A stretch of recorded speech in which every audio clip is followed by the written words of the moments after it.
Twitter up and I've got YouTube up, so just let me know.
Pretty out there tonight.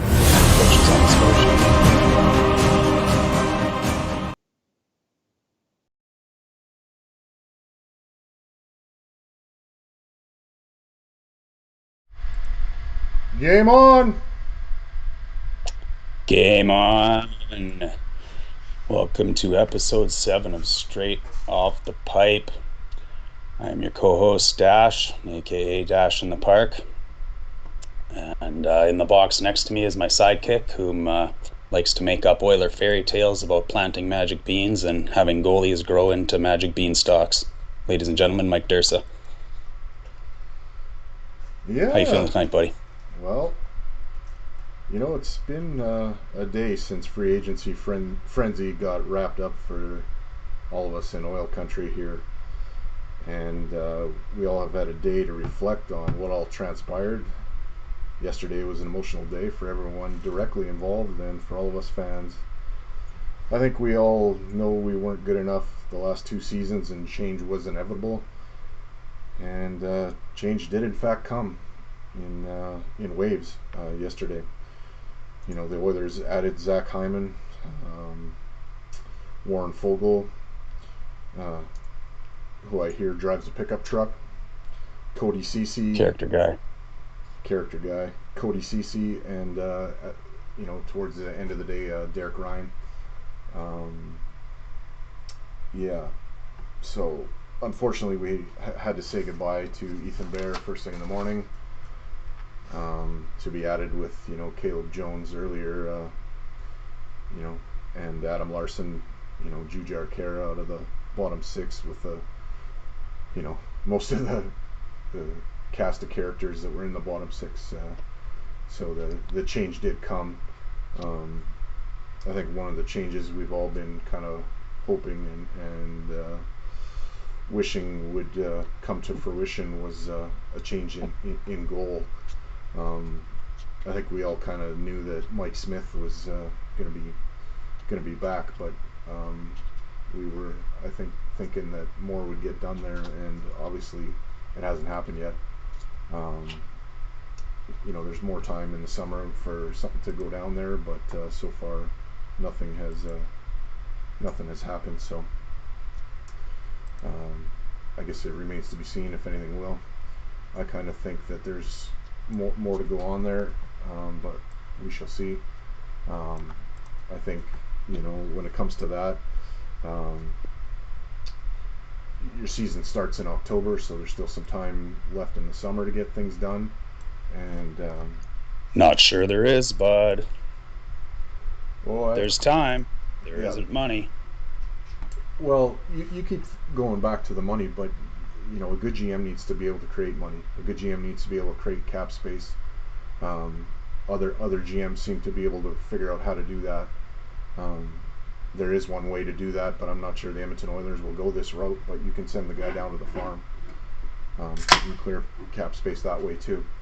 There is another goalie that seems to be not talked about with the Edmonton Oilers as well, in Alex Stalock. He signed for another year. He's an Edmonton Oilers product. He doesn't make a lot of money, so I don't imagine that contract's going to get moved. But there is sort of another insurance plan that I think kind of people forget about. Yeah, I guess that's my opening statement. Cheers. Yeah, I like it. I mean, we'll get more into the details of potentially what we can do for the rest of the summer, and if there's still a chance to fix the goaltending. Ultimately, I think your opening statement is bang on. We've had a crazy 24 hours. There's been a lot happening. Um, yeah, all over the league, not just with the Oilers. So we'll maybe break down some of what the Oilers have done and where we think it's going to get them. I'd just like to once again thanks to Michael Hebert and Oilers Live and his network over there for bringing us on and being able to team up with him. That was a lot of fun getting to chat with him last night. We had a few pretty good, genuine belly laughs between the three of us, and we'll try and keep that up with you and me tonight. But I don't know, I might have some bones to pick with you too, brother. As Dwayne the Rock Johnson says, just bring it. Doesn't matter what your name is. It doesn't matter. Why don't you walk us through some of the new players? I know we talked earlier tonight, about some of their attributes and some of that stuff, and maybe we can touch on a little bit about how we feel that that's gonna affect the team moving forward. Well, if I can bring forward, somebody to go with McDavid here, I'll try a little video and get that out of the way. I guess me and you have to be quiet for people to see this, but just 1 second. You can't have a McDavid without a McLovin. So just 1 second here. We'll introduce a new. I smell what you're cooking. Changed your name to McLovin? McLovin? What kind of a stupid name is that, Fogel? What, are you trying to be an Irish R&B singer? Oh, they let you pick any name you want when you get down there. And you landed on McLovin. Yeah, I was between that and Muhammad. Why the fuck would it be between that or Muhammad? Why don't you just pick a common name like a normal person? Muhammad is the most commonly used name on earth. Read a fucking book for once. Fogel, have you ever Hope actually the met kids are anyone in named bed. Muhammad? Have you actually ever met anyone named McLevin? No, that's why you picked a dumb fucking name. Fuck you. Give me that. All right.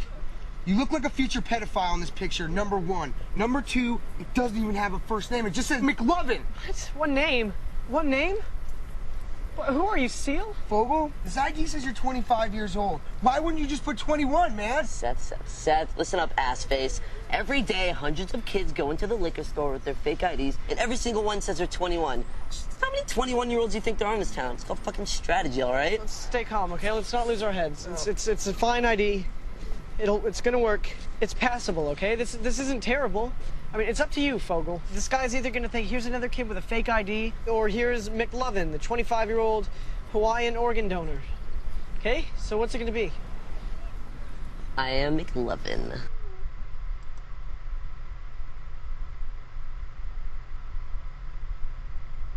All right, so there's the newest player, McLovin. Warren Fogel, if everybody doesn't get the joke, and hopefully you put your kids to bed, and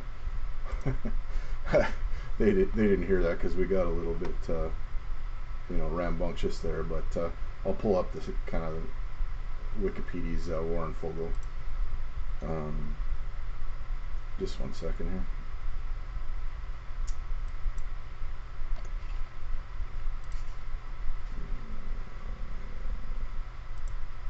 I'm not sure what's going on there. It's not working for me. I like the new backdrop tonight. I wonder what mountain that is there. What are we out in Lake Louise shooting pucks? And Yeah. like it. I'm really not sure why we lost Warren Fogel in everybody's stats, but we have. But anyways, he's a winger from Carolina, decent size. Calgary picked up Blake Coleman there. If you go onto YouTube, you can see a clip of the two of them having a little fun before the pucks dropped to start a game, and looks like they're gonna drop the gloves and get after it, but they never did. They both got penalties for roughing just by doing the old glove shake prior to the puck drop. So hopefully get to see a little bit of Couple that. for unsportsmanlike conduct. Well, Yeah. maybe they can carry that over to the Battle of Alberta. Yeah, that's exactly what I was thinking. It's see what happens there. And so that was the first transaction of the morning yesterday. Good penalty killer. It's got a motor that never stops. Brings it consistently. I think he's one of those guys that can lead through effort. When you see one of your line mates or teammates going out and banging and going 110%, there's a hockey cliche for you. 110% every shift. It's easy to get behind those guys, and maybe that's a good segue to Hyman for you, because I believe we've got some similar attributes there with the PK and the motor that never stops and puck retrieval. Yeah, Zach Hyman is a bigger version of Brendan Gallagher, is what a lot of people are referring to him as. Can put some points on the board and help you out. So, yeah, that's going to help. Improve the top six. We really had a hole on the left side there, and I think we've done a good job of trying to, make that better. Clearly made that a priority, right? You can see that the similarity in the three players, from Hyman to Foegele and our new third or fourth line right-handed centerman and draw taker Derek Ryan. Talking to our cohorts in Calgary and some friends down there that watched him play quite a bit. Sounds like he's got some great wheels. Great on the face-off, which is nice. We've kind of been craving that right-handed, face-off guy for a while now. What else do we know about Derek Ryan? I gotta break up what you're trying to throw down here and go to this comment on the chat from YouTube. Oh. James S. Whoever James S. is, he says we're winning the cup next year.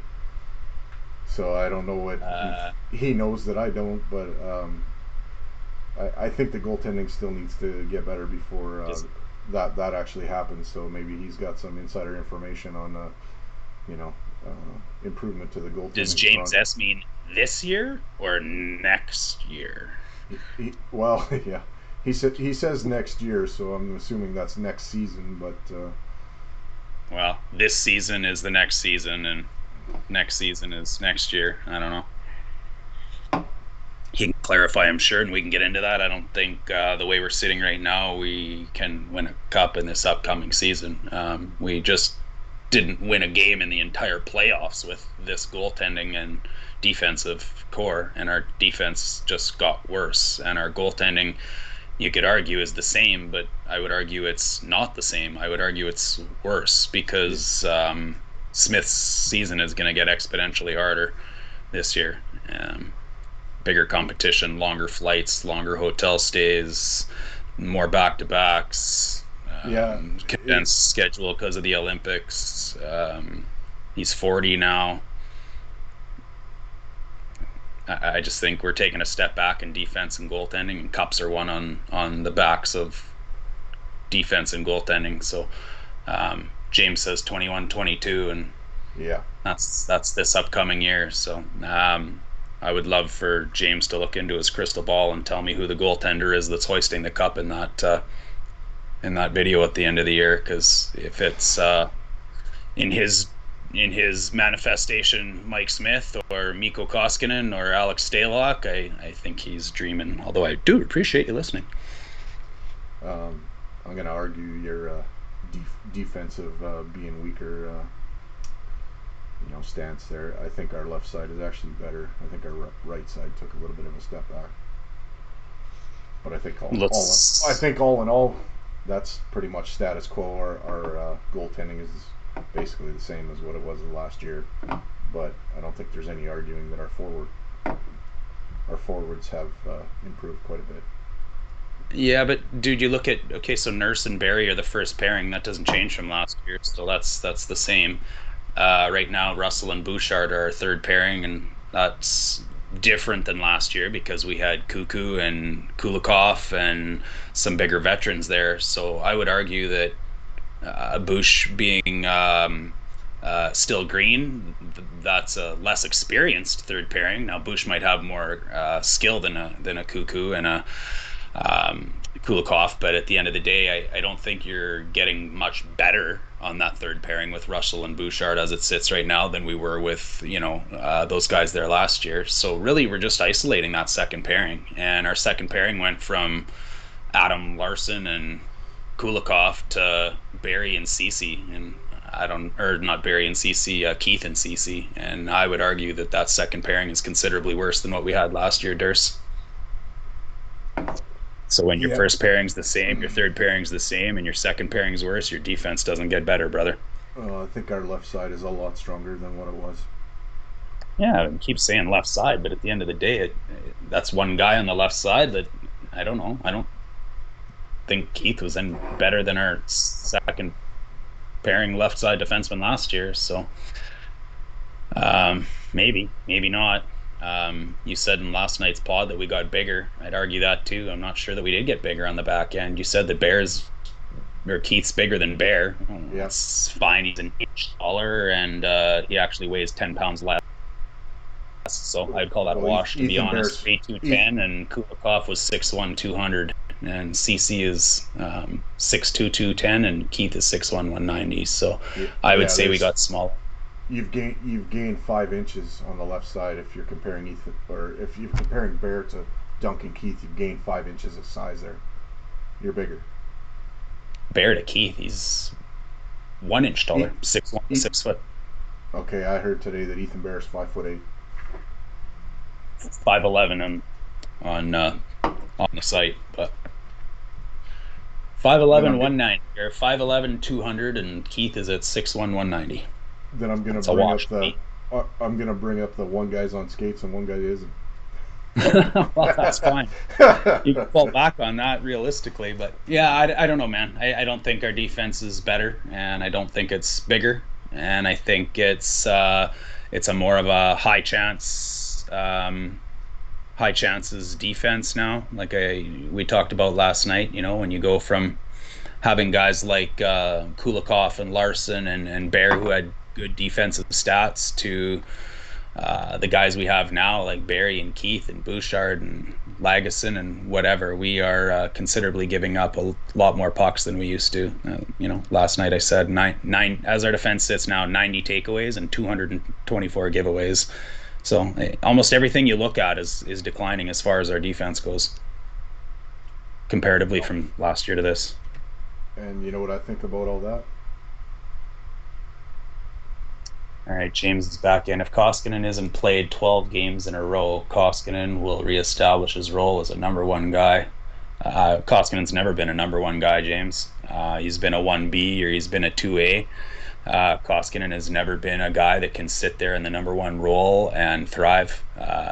Koskinen has only thrived when he has been pushed, and Koskinen has been that type of guy that when he's given the reins, he falls off the horse, but when he's chasing somebody, he can run real fast. And I don't think that Koskinen's ever been the pedigree of a number one goalie, and if you think Koskinen is the guy hoisting the cup at the end of the year that wins us the Stanley Cup, I got a lot of debate for you. Yeah, no, we don't agree all the time, but there's something I'll agree with you on here. There needs to be a change in net between now and the end of the season if you're really going to go on a serious run. It's just not enough. You mean before the end of the summer? Pardon me. No, I mean you said by the end of the summer. No, I mean by trade deadline day. We needed a goalie by trade. By this upcoming trade deadline before the playoffs. Right. We've got enough to get into the playoffs. I don't think that's a problem, but we don't have enough to do serious damage there. So you need a change there. So you think we need to let her ride with Koskinen and Smith for the regular season and pick up a goalie at the trade deadline and win a cup? I think that's your window. Yeah. If you can get it done by October, that's great. But You've got till trade deadline, and it might get a hell of a lot easier to trade Koskinen come trade deadline day, because all of a sudden that $4.5 million isn't $4.5 million anymore. I don't disagree with you that that's the potential window. I would argue that any goalie you're going to pick up on trade deadline day is not going to be the type of goalie that generally wins you a Stanley Cup. You know, Rolson. Yeah, we didn't win a cup. No, because you got hurt. Thanks for bringing up that painful memory. You know who You did win the started cup it. that year? You started. Cam Ward, a homegrown goalie. Cam Ward, a homegrown goalie, not a free agent goalie. Let me list the goalies that have won Stanley Cups for you in the last 20 years, Durs. You stop me when you've heard one that was a trade deadline acquisition or a free agent. All right, Vasilevsky, Binnington, Holtby, Murray, Crawford, Quick, Tim Thomas. Okay, stop me there. That was not a homegrown goalie, but he was a Boston Bruin for a while. Niemi, Fleury, Osgood, Giguère, Ward, Habibulin, Martin Brodeur, Osgood, Patrick Waugh. Yeah, there you go. Patrick Waugh. Traded. So, 2 goalies in 20 years come in on a trade or at the deadline and potentially win you a cup. And by the way, neither one of those guys were a trade deadline. They were brought in before the season. So, I'd say that's a pretty big roll of the dice if you think we can raise a cup at the end of the year with a goalie we get at the trade deadline. So I think we have to get that goalie before the end of the summer. And with how Ken Holland has handcuffed us with his cap spending, I don't believe it's possible anymore. And if you still think that we can trade for a goalie somehow this offseason, I'd love to hear your theory, but I don't think it's at all possible, mathematically or otherwise. Oh, it's possible. It's just how much do you want to give up? Anything's possible. It's how much do you want to give up? I guess so, but you got to have what you need to give up too, and then at the end of the day, when you bring them back, have the money to pay them too. And where the Edmonton Oilers might be at right now is they know they have enough to get into the playoffs right now. They know that. Sure. So if it meant trying to get Darcy Kemper and giving up a first round pick and another prospect, Ken might have said, well, I guess we don't need it that bad right now. But I mean, you were the one saying that we needed to get a goalie out of a trade and not out of free agency. I said last night we should have gotten Allmark, and you said no, it had to come through a trade. And I mean, I disagree with that. You should sign a guy where you don't have to give up assets instead of having to give up assets to get a goalie. But Ken Holland didn't. He sat on his hands, man. Now what? 90% of the teams have their goaltending sorted out. So who's available? Like, who do we trade for? And how do we pay them? How do we fit them in the cap? That's I know you're going to say give up a bunch of assets, but let's break that down and talk about that for a second, dude. You want to so you want to trade? You want to trade for a goalie, and you want to ship out Koskinen with that goalie, right? For that goalie, not with that goalie, correct? And you want to ship out Koskinen's $4.5 million salary, even though we haven't been able to trade that so far. Not even if we retained half of it, we haven't been able to trade it this far. But now all of a sudden, we're going to find somebody that is willing to take Koskinen and not only at us retaining, but us giving the whole salary. So how many draft picks do we have to give up? I think there's always a deal. I think there's always a deal there. There's always a deal there to be had. Is it worth it? And right now, I think the evaluation is that what has to go out to get rid of that contract, that Ken Holland really didn't have anything to do with, but sure, to get rid of that contract isn't worth the cost right now. So let me throw a couple of examples at you, and then I'm going to give you a second to try to formulate a realistic example of how you think that we can trade Mikko Koskinen, his entire salary, back for a goalie that's in the $2 to $3 million range that is good enough to win us a cup. Okay, that's a different conversation. I know. All right, so hear me out, okay? So Detroit got 2 seconds for taking on a couple million for Nemeth.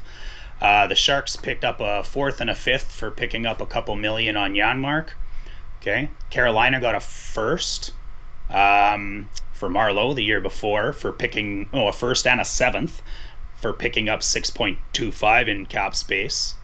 Columbus got a first round pick for $2.5 million on David Savard this year to Tampa Bay, and Columbus also got a first from Toronto for the 2.7 that Columbus picked up on Foligno. Okay, so we're looking at first round picks for picking up somewhere between 3 and 5 million, and if you're picking up somewhere between 2 and 4 million, you're giving up seconds and thirds. Okay, that you understand? You follow? You're talking down to me now, man. No. Sorry, no, I don't mean it that way. Like, did I make sense?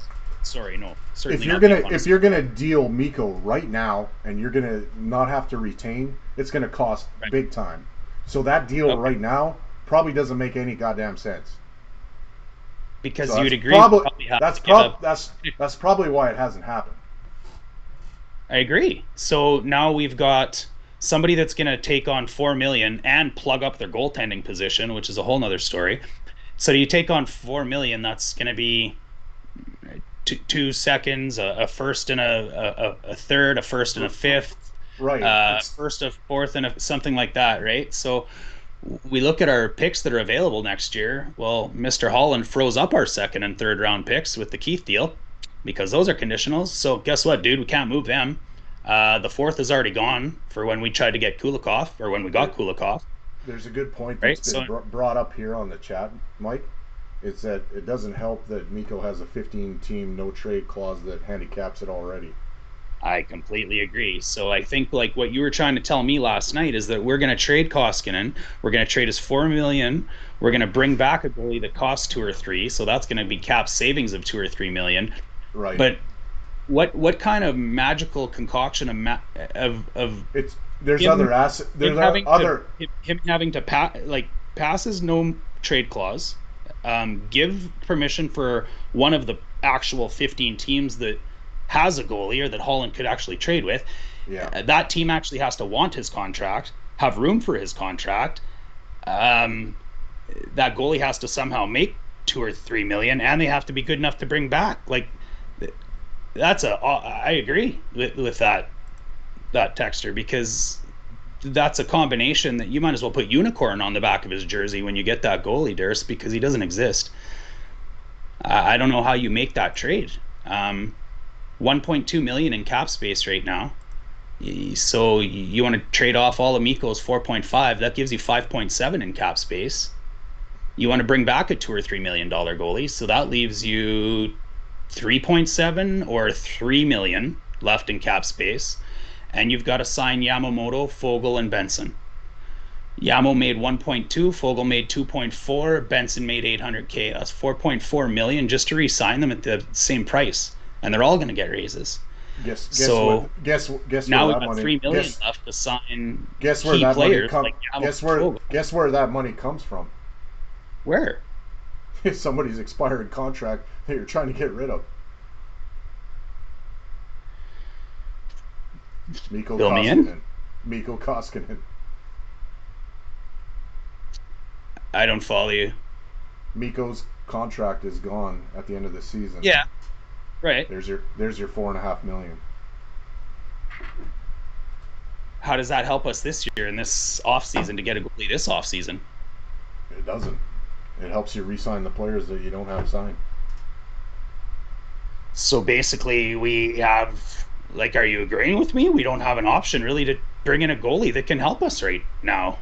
Yeah, you know, I think we are that tough, man. I don't know how we can mathematically or have the right combination of team and mathematically it's possible.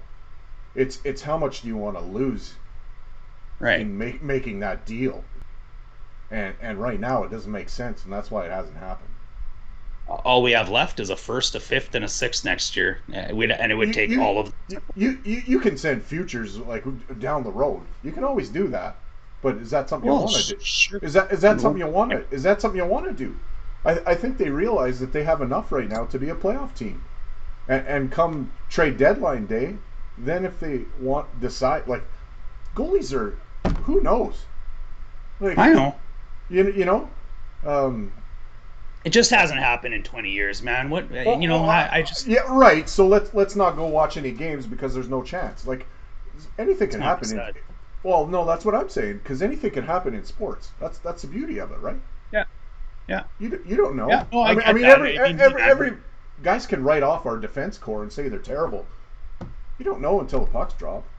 You really yeah, don't. and when the puck's dropped, I'll cheer my ass off like I always do at the end of the day. Sure. I just I think, mean, you know, um, I still can criticize how my favorite team has been spending their cap. I'm a season ticket holder, man. They've yeah, had tens of thousands of my dollars over the last 8 years, and you know what? I am well, invested in this team, I get it. and when they've had that many dollars of my money, I have every right to be able to judge whether I think that, you know, they're spending their cap based on my dollar spent with them. And ultimately, their use of the cap this summer has been horrendous. Absolutely horrendous. The dominoes that have fallen, the move away from the blueprint, the scrambling, it's so aimless, and it's just a big unconsidered mess.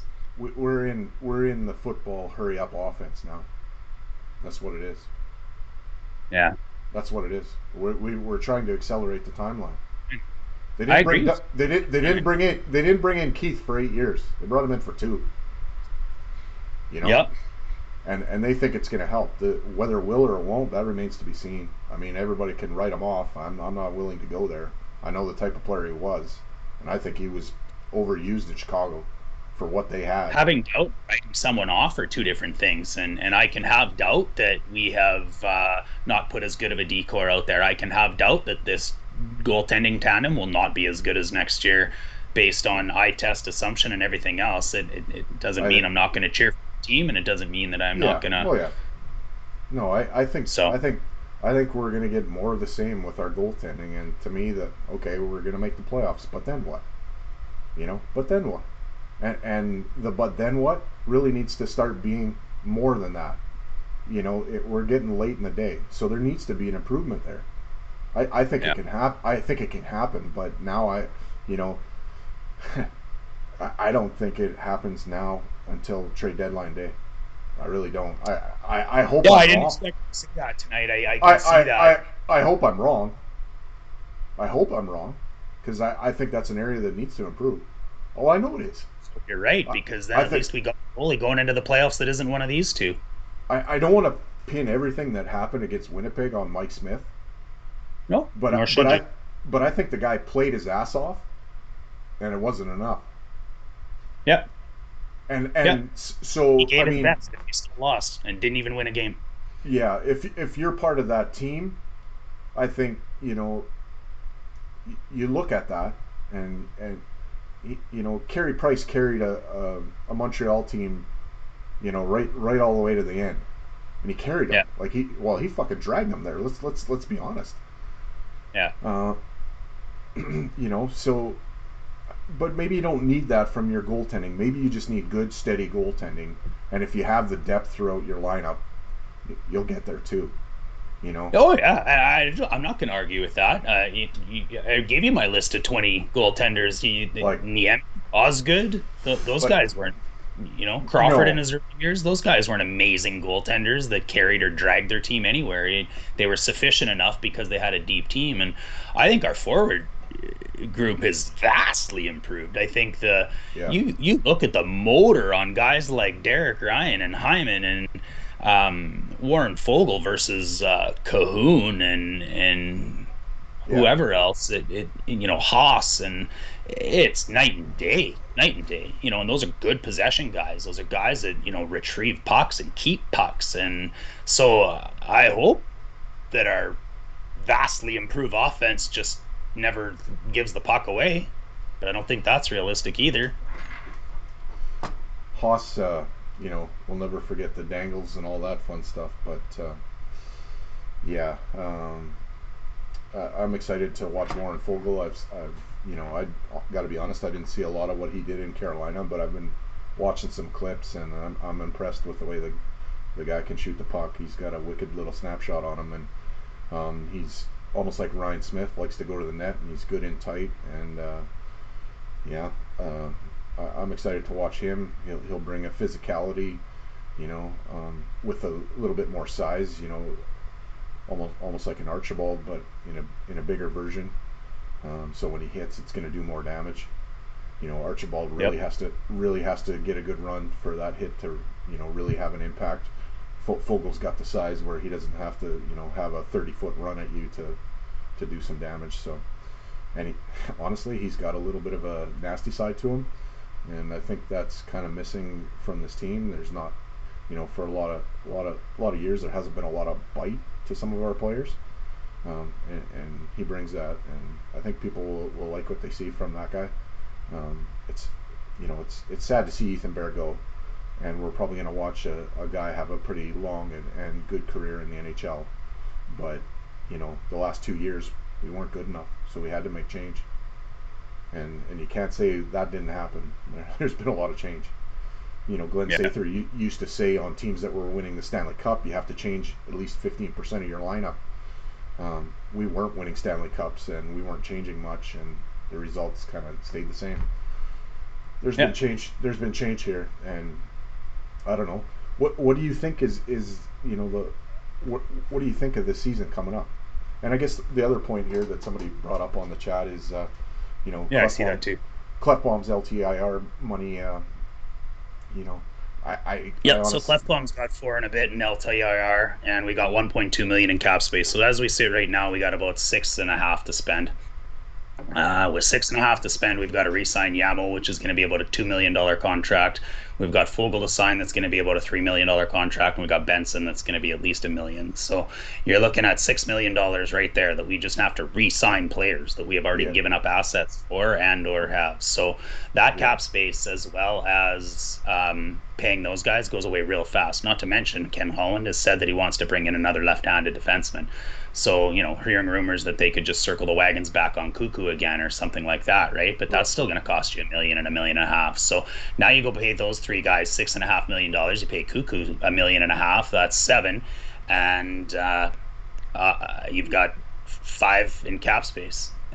So like I'm saying, we would have to make major changes in order to try to find the cap space for a goalie, unless we're straight up sending Turris and Koskinen down to the minors for the year and just chewing it, and that's what it is. And I guess that's a possibility. It truly is, but there's a cost to that too. And then as well, it doesn't look good on an organization that already has a reputation for people not wanting to come and play here. So, well, Jonathan Chichu spent a lot of time in the minors, after he was a pretty good 50 goal scorer. So stuff happens. Wade Redden. Yeah, things happen. No, I get it.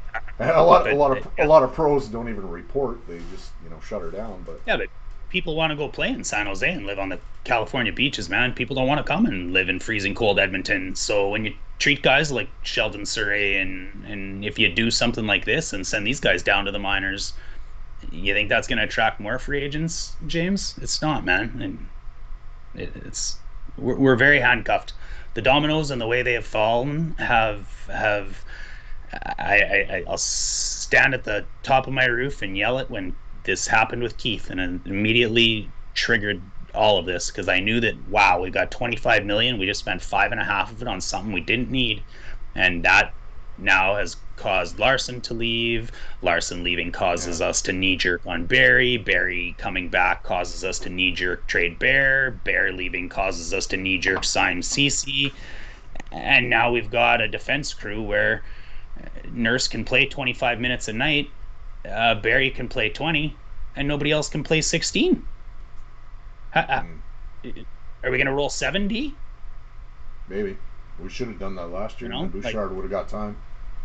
Well, I'm saying, the math doesn't add up. If you got 3 sets of D and you take 20 minutes each, your first pairing takes 20 to 22 to 25 minutes. Well, that means your third pairing takes 15 minutes, and usually your second pairing takes around 20, right? And we got CC and Keith that both need to be sheltered at 16, 17 minutes.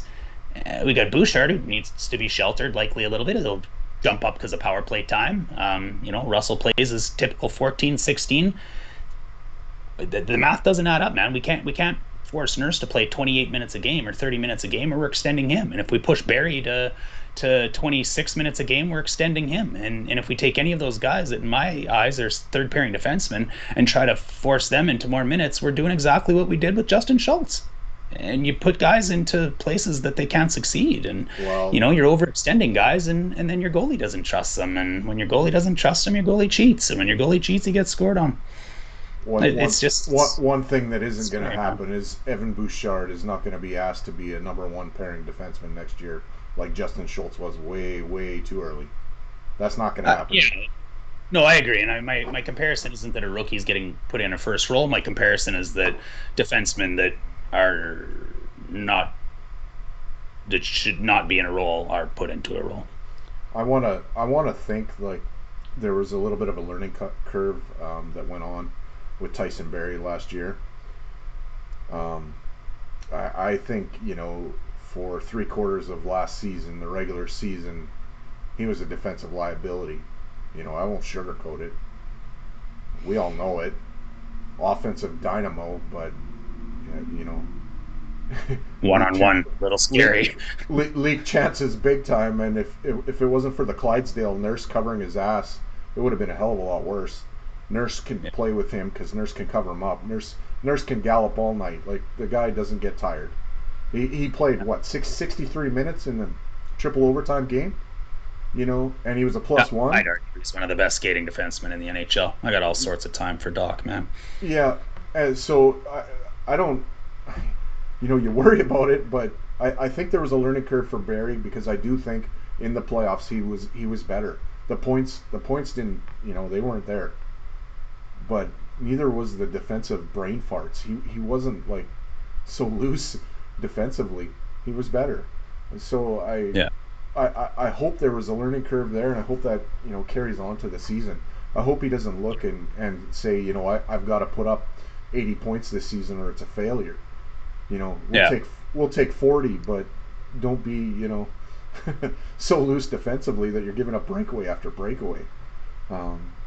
So that's kind of my hope for that pairing. And if it is Keith and Ceci, I don't know. We lose on the right side with Larson. We lose that physicality, the guy that can clear the front of the net and shut down, annihilate cycles on the walls.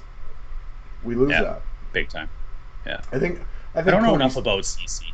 I think he's similar. I didn't see him play a lot. I think he's similar when it comes to that, but just not as effective. There's a trade-off there. I think we're gonna miss Adam. There's no denying it. That wasn't replaced. 100. They tried to do the best they could, but they didn't replace it. And I don't think it was out there. I really don't. Yeah, it wasn't. But I do think Duncan Keith is going to impress people. And if he plays reasonably well at all, everybody's going to be impressed by him, because they have such a negative opinion of him. They think he's junk. I hope you're right, man. Just straight up junk. I agree with you that he'll probably be a serviceable defenseman for us if he can play 17 minutes a night, and you've said that in 3 of our 7 pods, but I just don't understand how we're only going to be playing him 17 minutes a night with this combination as is, man. Yeah, well, I think it's probably around 18, and that's 5 minutes less than he played in Chicago. I mean, he averaged 23 minutes a night in Chicago. That was too much. That's fair. Especially with the partners they gave him. That's fair. He got exposed. That's right. If just to give. Go ahead. No, you finish your thought. Oh, no, it wasn't. I was going to jump. I was going to skip. I was just going to say, just to give James his credit, he's back on with his rebuttal of, you have 22 NHL contracts signed. You can only have 23 on the roster. You need to knock $1 million off of each contract you sign when it's not the roster. I see what he's saying there, but ultimately, you know what? There's 9 ways. There's a lot of ways to skin a cat. So, what combination of 23 players are you throwing at me then, James? You can go and do the math, pick your 23 favorite Oilers that you think are going to be the most competitive to win a Sac Cup next year. Tell me how much cap room we have left over. Put it up there, and we'll talk about how we're going to sign Yamo, Fogle, Benson, and bring in a goalie and bring in another left-handed D based on the money we have left. Because I see what you're saying, but there's also 20 ways we could do that. You know what's kind And of I funny? appreciate your You, thoughts. Thank you, you. you know what's kind of funny, Mike, is that there was a few times last year. Guess how many players would dress for Vegas? They couldn't dress a full team. I have They like they 18 sometimes. Yeah. 15, 15 guys on the bench, including the two backup goalie or the backup goalie and the goalie, because they'd be over the cap. That's why they traded Marc Yeah. Andre Fleury for nothing. Yeah. Cap management, and they're brand new, and they had a clean slate. you know, Yeah. Yeah, for sure. no heat on Uh, their GM though. it's a tough job. GM's a tough job. Like you For said, it's sure. their job to do this risk management and come up with all the magical ways to throw balls up in the air and hope they land the right way, but it's not easy. I can't imagine, right? And everything you do is hindering on what somebody else does, and you got to have plan A, plan B, plan C, and plan D. And I feel like that's what good GMs do. I feel like that's what Holland of the past did. I just don't see that in him this offseason, man. I just feel like it's just not that, that brash, militant, like Holland of the past that, was a sergeant on his cap and a sergeant on his max contracts. And I don't know, maybe he was lucky to have Iserman and Lidstrom doing his bidding for him, right? Like nobody's ever going to Well, make more than us. So that made his a, life easy. a lot of his time in Detroit was before the salary cap, so Yeah. And when it really came in and at the end of their 20 years in the playoffs, like Detroit was not a great team when Holland left, and he did leave them in a little bit of a mess as well. So yeah. Well, I don't if get if you downer all night, man. Like if I have high hopes and if you go into the Detroit thing a little deeper and learn how their organization actually used to work, Mike Ilitch yeah, wanted them to be a playoff team every year, for sure. no matter what it cost, Yeah. and it caught up to them at the end of it. And Yeah. people can take That's true. people can take that all out on Ken Holland if they wish. That's their prerogative, but I don't think it's all on him. He's got to know. Well, there's a lot of people saying that he's punting it down the field for the next GM right now, buddy. Like Oh, there's going to be a mess in I 5 years if we haven't won a cup, and they're sitting on the Hyman deal. McDavid walks, Draisaitl walks. right. We've given up our 5 draft picks for your goalie we're trying to find. We've given up another 3 draft picks to get rid of Cassian. You know what I mean? Although that window's probably closed because I see New York Rangers signed Ryan today, or Reeves today. But yeah, man, I Yeah. just And if you were sitting at home praying for Cassian to get dealt, you better pray to somebody else because that prayer didn't get answered with the Reeves signing in the Rangers. I think the only team left that would probably be on that list for wanting his services, although that could be way off, but would be the Pittsburgh Penguins sure. to match Tom Wilson there. So and Reeves. Yeah. So maybe it's an arms race in the Eastern Conference for tough physical guys again, but. I don't know how Yeah. Zach. I don't know how Zach would do in the Reeves conversation there. That's a different weight class, but Yeah, it likely is. I think Zach's tough as hell, but that is the heavy of the heavyweights. I'd say Ryan Reeves is the toughest guy in the show right now, so that's pretty tough to go at those guys. Wilson, I'm sure he could handle, but well, it is what it is, man. Like I said, I don't want to be Debbie Downer all night. I feel like I just keep shitting on things, and it's just been frustrating. This isn't what I expected, and it's not how I thought we were going to come out of this summer. I just we were the 8th best team in the NHL last year. We made the playoffs for the 2nd straight year. Like those are things that the Oilers don't usually do, man. Like last season was the first time in a long time where my wife and I would sit down and watch a game, and I'd expect them to win. And years past, it wasn't like that. You almost expected them to lose, and it was great if they did. And came out of it with the W.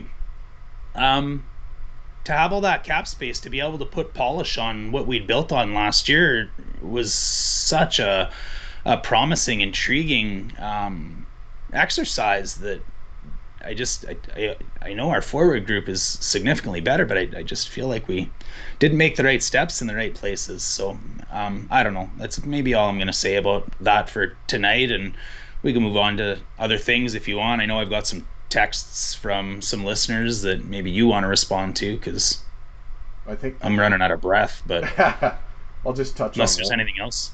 I'll just touch Yeah, on go one ahead. thing of your whole, infinite sadness that you're in right now. I think a lot Yeah, of that. man. I think Cheer a me lot. up, would you? Yeah, I think a lot of why you're feeling that way hinges on the first acquisition, really after the Nuge re-signing that started this all. But I think Yeah, for sure. I think you're in for a pleasant surprise there, and it's not only from like that individual's play himself, but it's what's going to happen to the rest of that decor. Like I don't It's think hard to people. measure the peripherals, right? Like I, I you don't have a stat that tells you how much more of a leader Bouchard became. right. I mean, he's the same age as True, Keith Keith. anyway, so what are we worried about? Oh, I just mean, who's the same age as Keith? Sorry. Evan Bouchard.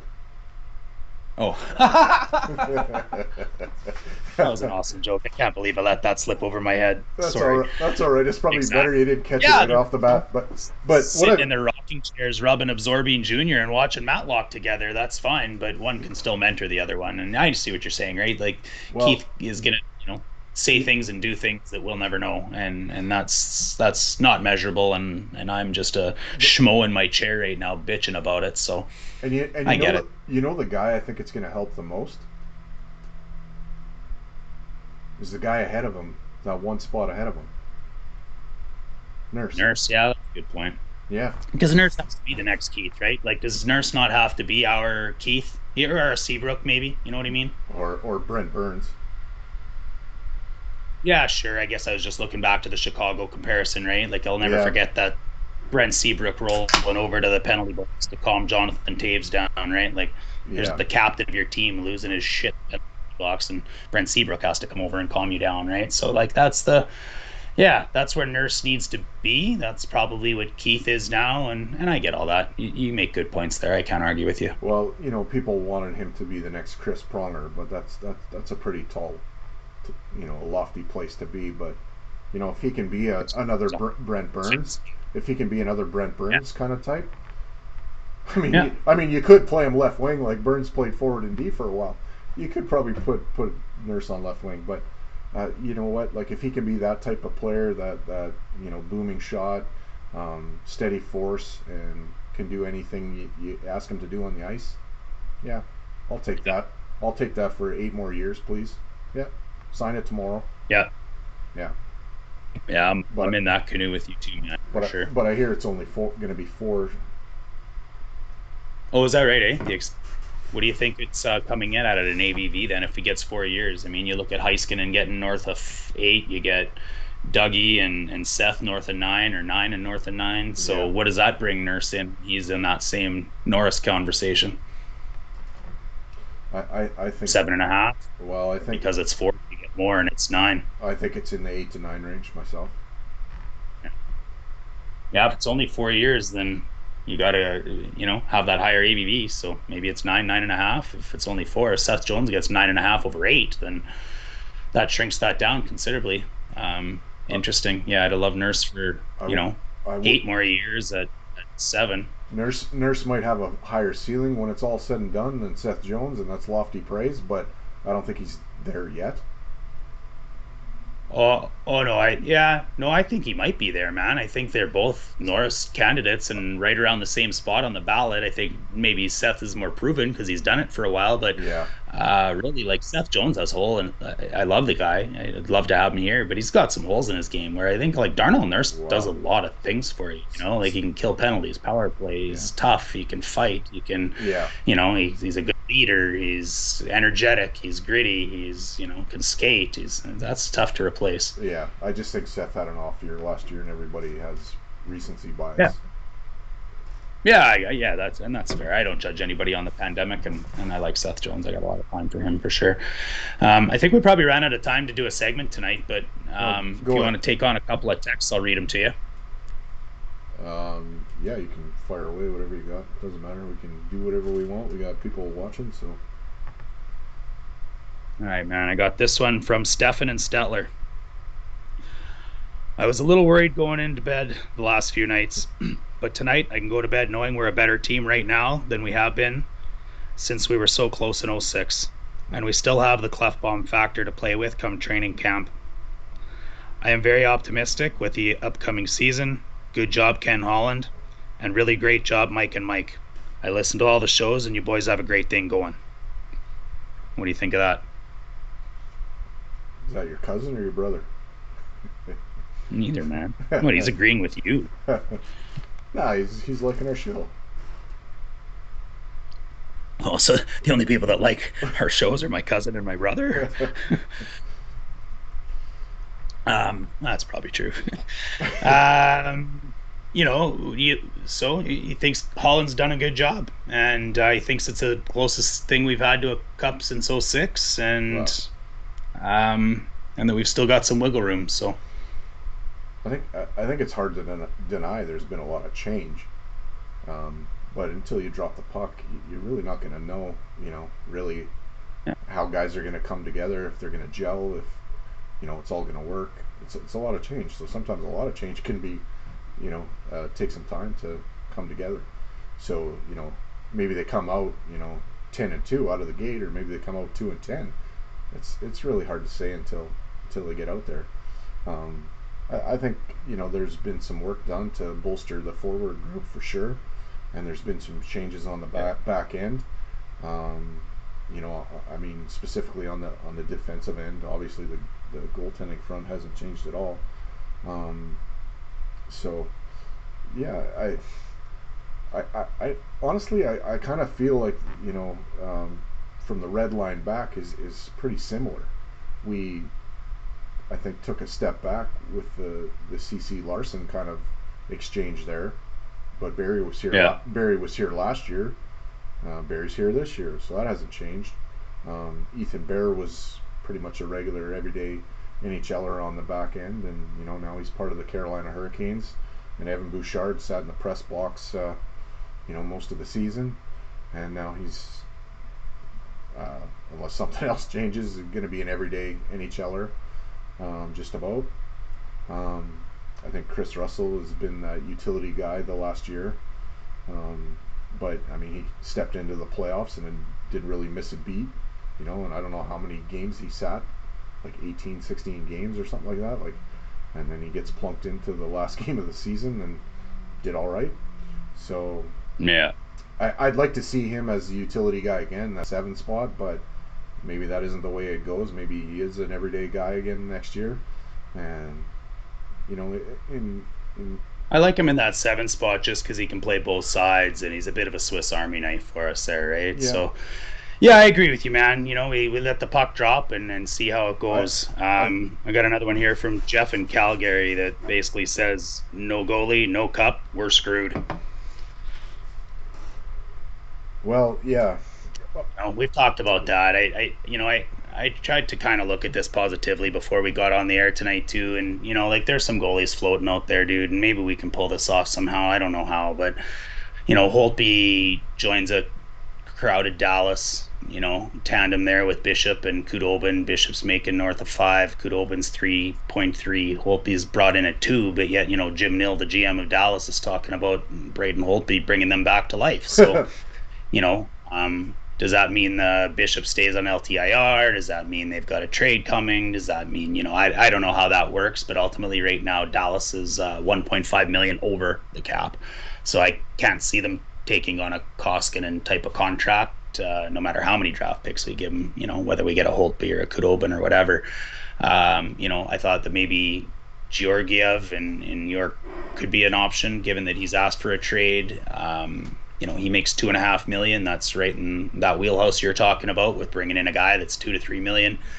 I thought potentially we could do something there, trading Cassian instead of Koskinen, and or one or the other. Cassian bringing that truculence that New York was blamed for having a lack of last year, but having Ryan Reeves sign there, maybe that closes a door, maybe it doesn't. And then I think in Columbus, maybe Korpisalo could be shaken loose. They got Elvis Merzlikins, and I know we're high on Elvis, and maybe that can still come. Korpisalo's a $2.8 million cap hit. And Columbus has cap space, so I don't know. Maybe that's I know they like their Finns over in in Columbus as well, so maybe Kakalainen will take Koskinen, but I can see potentially that being some sort of solution somehow. But I think Jeff's right, man, and I think we're pretty handcuffed. What do you think there? Well, you said the magic word, truculence. Out of any GM in the NHL, who values that word more than anybody? Brian Burke. Yeah. So maybe. Well, or Ron Hextall, I guess, if you want to say GM. But I smell what you're cooking. Yeah. So, and he likes Zach Kassian, and they have a bit of a history. So there might be an opportunity there, and I've thought that before because, and I think Kassian sort of is an answer to Tom Wilson, but I don't think he's an answer to Ryan Reeves. But maybe you don't have to need a direct answer to Ryan Reeves anyway. So I don't think it's 80s. I would agree with 1980s NHL anymore. But that's right. All right, I got one more for you to comment on. This one here from Jeremy in New York. This team talks about wanting character guys, but then goes and badly undervalues a homegrown prospect like Ethan Bear that had an inspiring personal story, just so that they can overpay a guy who fattened up on McDavid power play assists and second assists and can't play a lick of defense. Yeah, I guess when it comes to that, I mean, I don't know. I like a guy that can do a bit of both, put up some points on the board and still kind of defend. If you're always, getting the puck out of your own end, that's a hard way to win hockey games. Ethan Bear is going to be a steady NHLer, I think, for years to come. I don't know what Tyson Barrie's window is, but I think it all goes back to accelerating the timeline. I think there's really a push here to get a cup won in the next 4 years, and so you're putting a premium on points and goals and assists, from your decor. I'm not sure that's the best strategy in the world, but it seems to be the path that's been chosen here for sure. I think when we look at our decor, hypothetically, we're sitting at 4 guys that are pretty good transporters of the puck, and one guy that's kind of, or one and a half guys that are more defensive minded in CC and Russell. Yeah. So I think we've improved a little bit on being able to get the puck up ice. I really do. But you're sacrificing a little bit of the defensive side of the game, so it might be a resurgence of 80s Oilers hockey. And if that's the case, I'm not sure Dave Tippett is actually the right coach to get that philosophy going. Yeah. But that's a whole other podcast on its own. Yeah, that's very true. I think Tippett's coached different styles, I think, and done successful in different teams based on what he was given, right? He wasn't always given a great team in Arizona that had the offense that he could coach a run and gun 80s Oilers style. Not that the Arizona Coyotes will ever have an 80s run and gun type of style like the Oilers, but go ahead. Yeah. Well, when it comes to that, I don't think he was ever really blessed with a overly talented team in Arizona. Scratch and claw their way to the playoffs, and that was kind of it. So that's the part of Dave Tippett, honestly, that I'm almost worried about. I think for me this season, if they get into the playoffs and they don't do anything, and he gets schooled, in behind the bench by the other guy,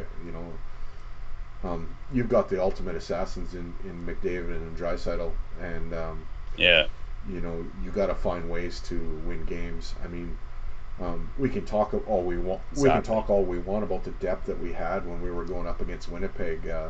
In the playoffs, I don't think I don't think it can be argued that Winnipeg didn't have more forward depth than us. I think without question they had more forward depth than us. But you had 5 overtimes to score a goal. with the Yeah. two best players in the game. You got to find a way to make that happen. And you know, to me, yeah, part of it's on the players, but part of it's on the strategic approach.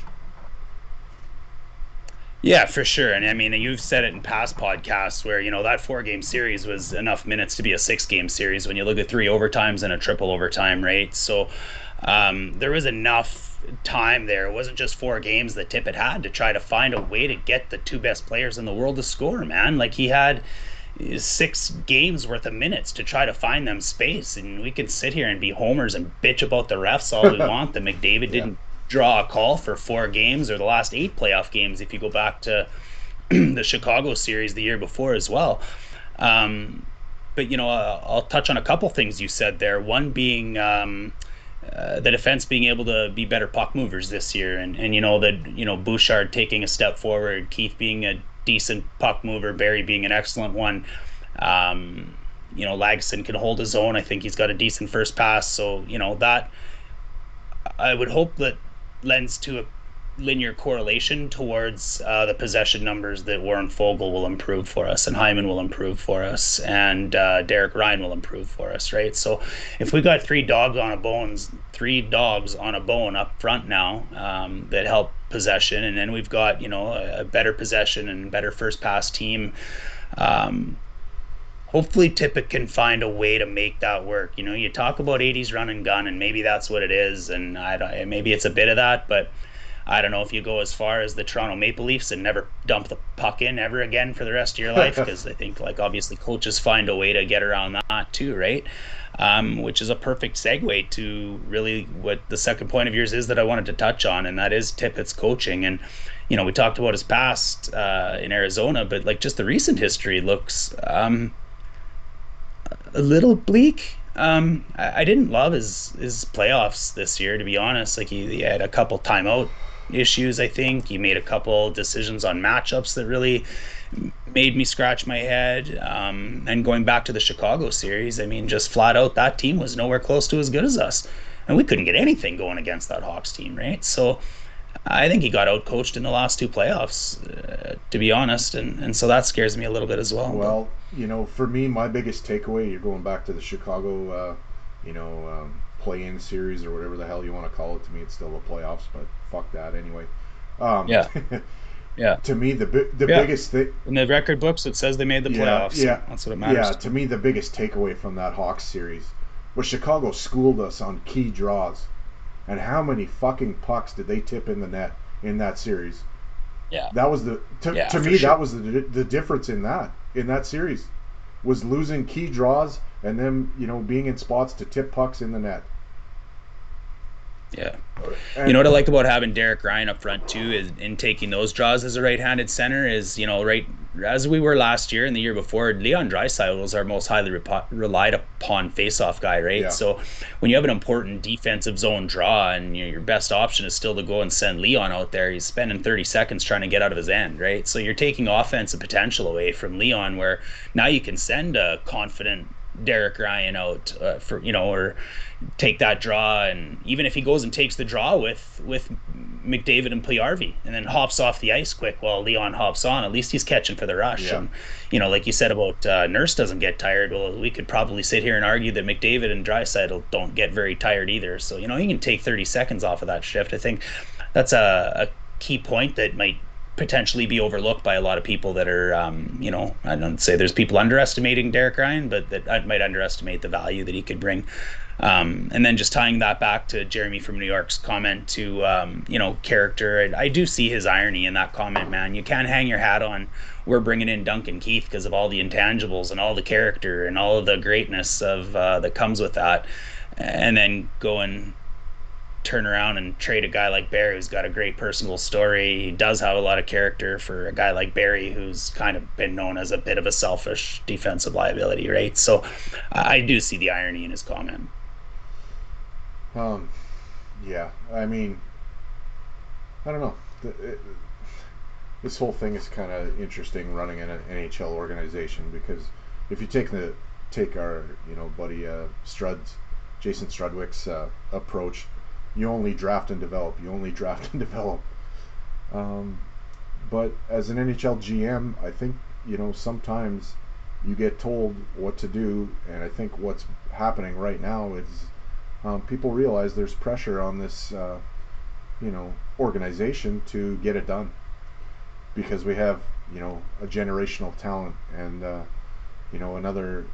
most talented player to ever come out of Germany, and a pretty talented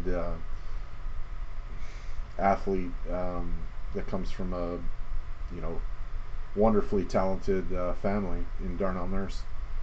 So, and you've got a soldier that's been with this organization through thick and thin. You just re-signed him. I mean, you might as well call that a free agent acquisition, because it basically was in Nuge. So you got the basis of a really good team there.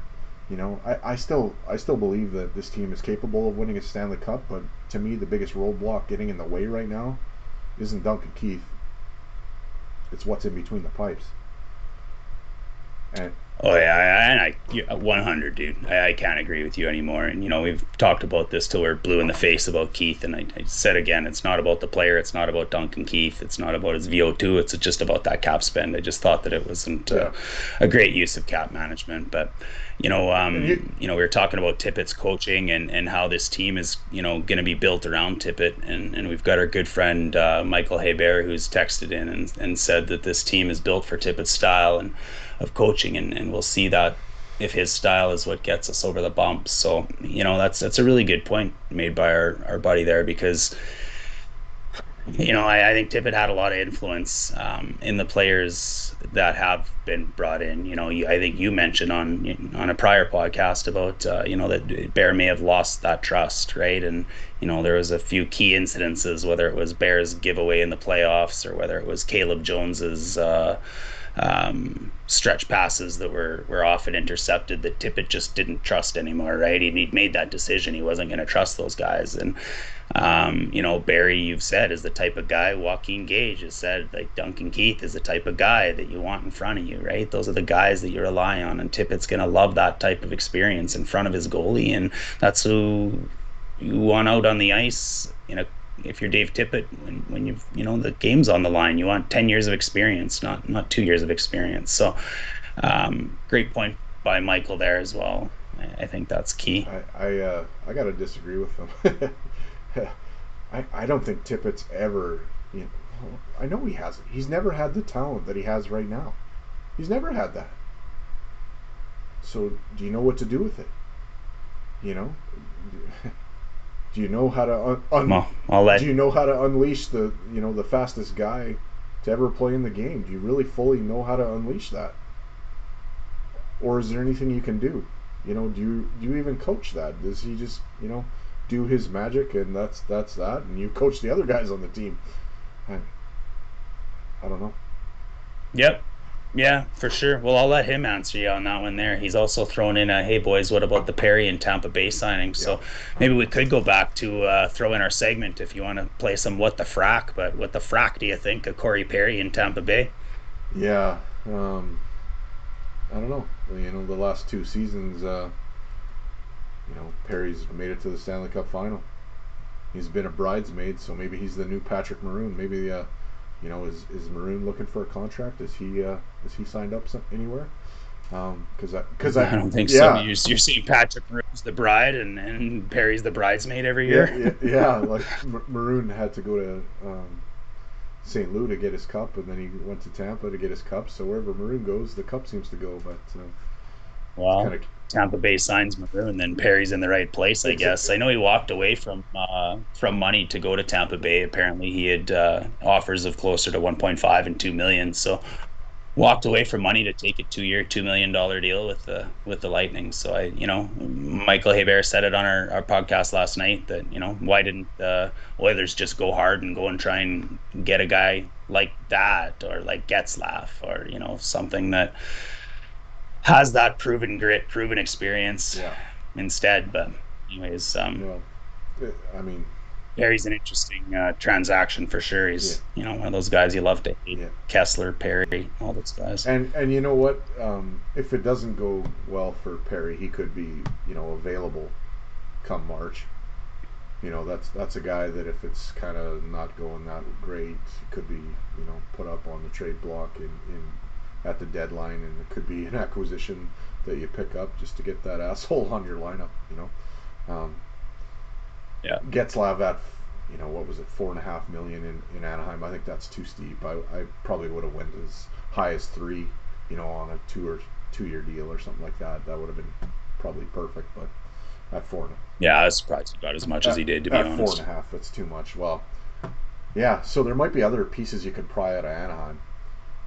That might be a thing. And honestly, when we're getting back to the whole goalie thing, now that they shipped out Kemper, what do you think the Coyotes season is going to look like? So maybe Arizona still is the out for the Koskinen thing. Maybe you still can ship that there, not necessarily pull a goalie out of Arizona because they don't have one, but get it. Oh no, there's Antti Ranta and Aiden Hill still. I think Aiden Hill's their goalie of the future. Well, like you're saying though, with Dallas having the 3 goalie carousel there, like we used to have that year that it was Mike Morrison and all those guys, Ty Conklin and I was just gonna say Conker. Yeah, and I can't remember who the other one was. Markstrom. Or not Markstrom, the Swede that let the goal in from the red line. What the heck was his name? Salo. Yeah, so they got a 3 goalie carousel going on in Dallas, and I guess we sort of do too. Although Stalock is the forgotten man, but sure. Yeah. Yeah. So maybe I'm not sure Stalock's not better than Koskinen, really. Like, I think we do have a 3 goalie carousel right now. Why don't, maybe that's forgotten in some of this cap space talk too, right? Like, if you're gonna ship out Koskinen's 4, well, I mean, you're not keeping. If you're getting another goalie back, like hypothetically a Holtby or a Korpisalo, then you're not keeping. Or you see what Stalock's all about. Stalock, anyways. And if he, if he can win you a few games as a backup. Maybe you send Koskinen. Right. Maybe send Koskinen away for no return. Pull a Vegas. Yeah, well, he's got negative value. I don't think you can really send him away for no return unless you're going down to the minors. Well, I think somebody like Arizona that's got rid of everything, they might even consider something like that. Well, they might do it for assets. That's clearly what they're doing, is acquiring assets to be able to take on people's cap space. They're doing it left, right, and center. But, you asked me the question, what does their season look like next year? Oh, boy. Twice as red hot as a Chiarelli tire fire, man. Between them, Buffalo. Really, did Buffalo sign Craig Anderson today? Did I actually see that? He's a part of the Sabres, yeah. I don't know if that signing was today or... You might as well bring Dominic Hasek out of retirement, for crying out loud. And then you look at what Seattle's trying to do there. I don't think they're building anything to try to win right away. So, there's a couple of really strong drafts coming up in the next few years, and I think a couple of teams recognize that, and... I don't know. I think Arizona, Buffalo, and Seattle are going to be racing for the bottom in a big way. Interesting to see if, I'll bring up a different point, but it'll be interesting to see if... Coyotes are in a tough division too, right? Like, that Central is not easy either, right? Like, we've got a bit of a weaker division this year with LA and San Jose and Anaheim, but they're surrounded there, especially like Minnesota's making moves. It'll be interesting to see if Marc-Andre Fleury decides not to play hockey anymore. Because Chicago would be a different team this season if he did, but if he doesn't, oh, for sure, there's no doubt about it. You take the Vezina Trophy goalie and put him on a team, and obviously they're a better team. Especially like that almost makes it's the difference between Chicago being a buyer and a seller. Really, I think that if Taves come back and have a decent return, and that's like. Taves and Fleury are a big improvement over what you had last year. Not to mention you replaced Duncan Keith with the Jones brothers. So yeah, I think if they can have Fleury between the pipes, they're sitting okay. I hope it doesn't happen. Almost as an Oilers fan, I know we don't need another strong team in the West, but don't need to meet them in the playoffs. Certainly not. Yeah. Certainly not. And Colorado's, I think made their team a little bit better. Re-signing Landeskog at the 11th hour, and making that deal for Darcy Kemper. I think it's arguable, but I think their goaltending got a little bit better. So Yeah, yeah, for sure. I think they did, and more reliable at the very least. Like Grubauer has kind of reminded me of Ben Bishop as we talk about Dallas goalies, right? Like that big-bodied goalie that always kind of had those lower body injuries because of those side-to-side athletic movements, right? So it's probably a guy that is going to still see injuries as his career goes on, and he got a pretty hefty term to move on as well. I just actually read today that Colorado retained $1 million of that. I didn't realize that in the original trade. Yeah, Colorado definitely got better. I think it's going to be a tough go in the West overall, but hopefully we can kind of do well in our division in those divisional games and chalk up wins and points and put them in the bank. But if we have one of those 2-10 starts, it could be tough to claw back. So if we're a eighth place team in the West instead of an eighth place team in the NHL, I mean, so be it. Just get into the dance, right? Yeah. But well, I mean, it'd be nice to have some home ice advantage, given there'll be fans in the stands again. The one thing I'll say is that when you get in there, anything can happen, and I think we all know that. I think 2006 proved that to everybody. Right. But I mean, there I go again. But there's still time to do a little tinkering. But I'm looking forward to the season. I mean, I guess that's the way it is every year. You always look forward to it, but I'm not scared shitless of the team that's going to be on the ice come October. I'm not. I want to see what they have, because I think we're better. I honestly do.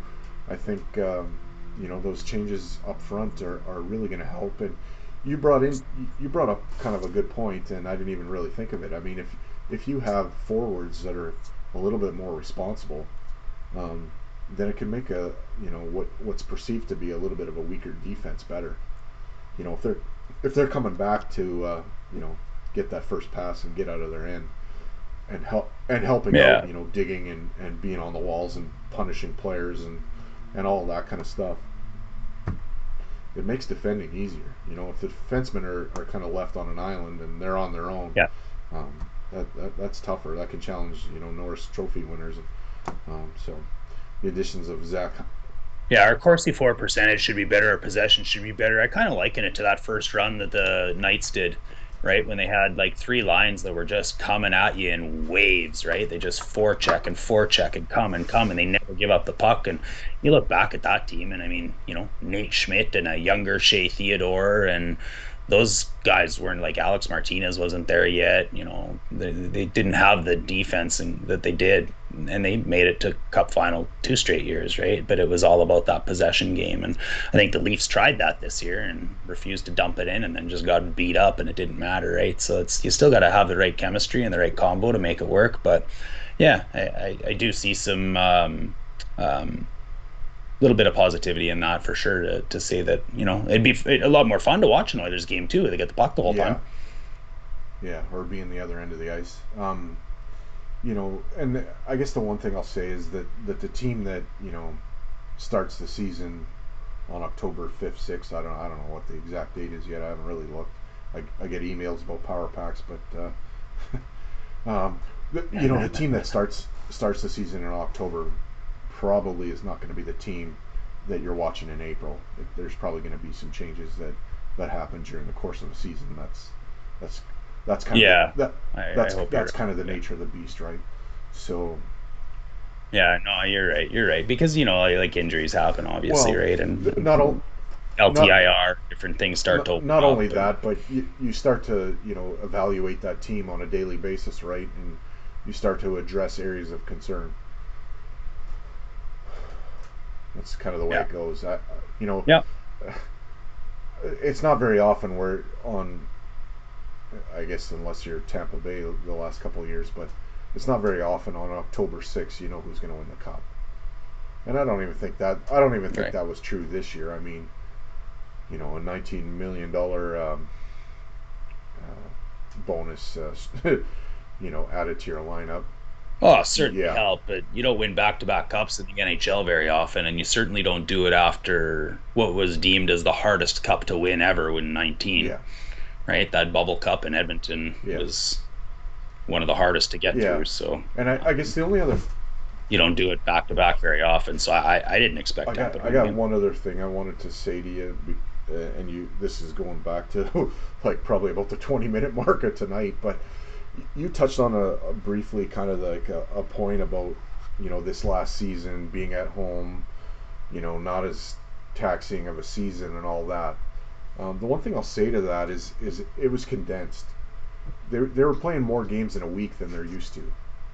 So my biggest concern last year, and you know, counter Lucky Stars, it never happened, but really we don't have anything to write home about. But my biggest concern last season was playing more games in a week with a 38-year-old goalie, because every hard push side to side that guy does, if he catches a skate in a rut or something like that, that could be the end of his career, because he could rip his groin and never fully recover. So that was my biggest concern last season, was that. Yes, the travel schedule was lighter and all that, but we were playing more games in a shorter amount of time. So every time he's out there, you know, those groin, you know, his legs, they never really cool down. They're always in that kind of that tense muscle situation. But So they when also we had get, taxi squad goalies taking on practice Durst, and they also had a third goalie yeah, on the roster the entire season that could take a lot of that, where we're still you, dealing with the condensed season coming up because of the Olympics. So now it's just going to be a condensed season that's longer. So he's going to have more back to backs and not have that taxi squad goalie to take reps in practice. So he's going to not only have to take that much more reps in practice. Not he he's going to have more back to backs. He's going to have less time with his family. He's got a smaller defense core in front of him. He's got a worse defense core in front of him. He's got longer flights. He's got more flights. He's got more hotels. He's got harder competition. Colorado, Vegas, teams like that he never even saw last year. He'll be 40 and he'll be a year older. Like those are all things that generally tend to not lend to a better season.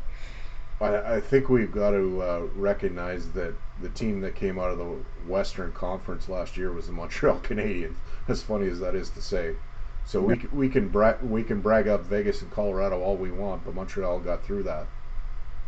So he wasn't, I'm you just, know, yeah, speaking to the competition that they'll have this year. The r- regular r- season Montreal Canadiens were nowhere close to what the playoff Montreal Canadiens were, and I would liken the Montreal playoff Canadiens more to the Vegas and Colorados we're going to be seeing. You know, look right, at the 32 right. games See, played. see, see. There's no real way to measure what they were, because we didn't play them. The only measuring stick we have is the playoffs, and Montreal got by. Okay, So that's fair. you can say it was nothing, or you can put lots of stock in it. I don't know. He did To me, poorly against Toronto and Winnipeg, and he did good against Vancouver, Calgary, and Ottawa. Like, yeah, yeah, you know, more than half of yeah, your games are against the three shittiest teams in the division. yeah, yeah, and I don't know. It's just, and you're bringing up like the practice with the taxi squad goalie and that part of it, and you know as well as I do that goalies don't quite push off, you know, side to side as hard in a practice situation as they do in a game. It's just the way it is. I know it's just speaking But to your I saying they had a lot of dense I, I back to backs. Well, they had back to backs last year, but didn't have to practice. This year, they'll have back to backs because of the Olympics, and they'll have to practice. That's my point. yeah. Um, It's just going to I, be a I, tough schedule, man. I just I think like it's I kind of think it's all sort of relative in a sense, it is. and and it's going to be the same situation in a sense from last year, that every practice, every game that guy is playing, you're going to be going like this, hoping that he doesn't rip that groin, because that's really my biggest fear with him, Me too. is that Me too. he's gonna blow his groin, just age and the Yeah. position and all of that. Um, he's in shape and all that, so I think he can handle collisions and stuff like that. It's just Oh yeah. that's that side to side push in one rut, and that could be the end of his career. Hopefully that isn't the case, and you know, but that was me all season this year. I'm you know, Right. I'm just praying that, you know, he gets through it, and we got to be that way again, because we are putting a lot of faith in an older goalie to get us, you know, as far as we can go. I mean, Mikko's a capable goalie, but Mikko isn't, you know, that stud starter really that you need to win a cup. I don't think there's any arguing that. And I'm not sure Mike Smith Unless you're really James. is. And I'm not convinced Mike Smith is that guy either. Yeah. You know, I think he's a good goalie. I think he's very capable. But I don't know if I'm pretty convinced that he's not enough to win us a Stanley Cup, and that our forward depth and our defensive core isn't overwhelming enough to, you know, compensate For that. Yeah, I am good with Smitty for 30, 35 games. I don't want to see much more than that. We need to bring in a comparable 1A or somebody that can really take on more minutes, I think, that way, right? So I kind of think you're probably going to see him in 20 more games than you'd like to see then. Yeah, I hope not, I guess, is what my point is. But right, man, with everything that happened in the last week here, I feel like we could go on for another hour. We keep saying that we want to east under an hour, and as I look up at the clock, we're over an hour and a half. I feel like we could keep doing this, dude, but ultimately, you know, I think we've maybe done enough damage here tonight. I don't know if you got any closing thoughts, but we'll maybe save what we got for, you know, the next episode on Sunday and see what we can go at again. Hopefully Holland's made some moves before then, but I don't know. Any closing thoughts? What do you think, dude? Well, you know, I don't think the news is going to come hot and heavy anymore. I think we're out of that stage of the off season here. If there is another move, we both know what it is, and I'm just not sure that's actually going to happen now. Maybe it does, maybe it doesn't. Maybe they do get a lefty to talk about there, but I think, you know, from here for a little ways forward, we can talk about kind of other stuff and, you know, do segments on individual players, or, you know, talk about days gone by, or you know. We got some good interviews coming up too, right? So as the hockey news tinkers off a little bit, we'll have some big, you know, interviews and big guests to bring on that'll help us kill some time as well. So I'm looking forward to that. Yeah, season projections and you know, what you hope for, what you'd like to see, and all that kind of good stuff. But I think we've done enough tonight, and I will say, like I always say, keep your sticks on the ice and keep reaching for the stars, and go Oilers go. Thank you for listening and for commenting. It's been a slice, and we'll be back Sunday night, 9 o'clock ish, because we're never really quite on time. But check us out on YouTube, Facebook, or on Twitter. Have a good night, and we're out.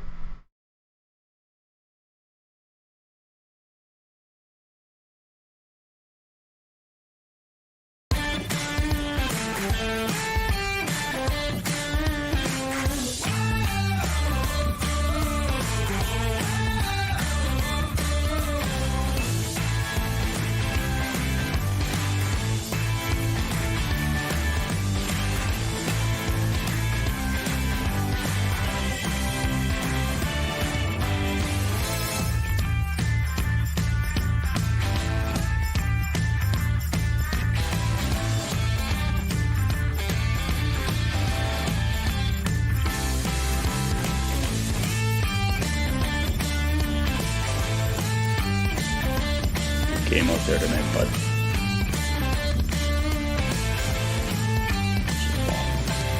We went into double OT.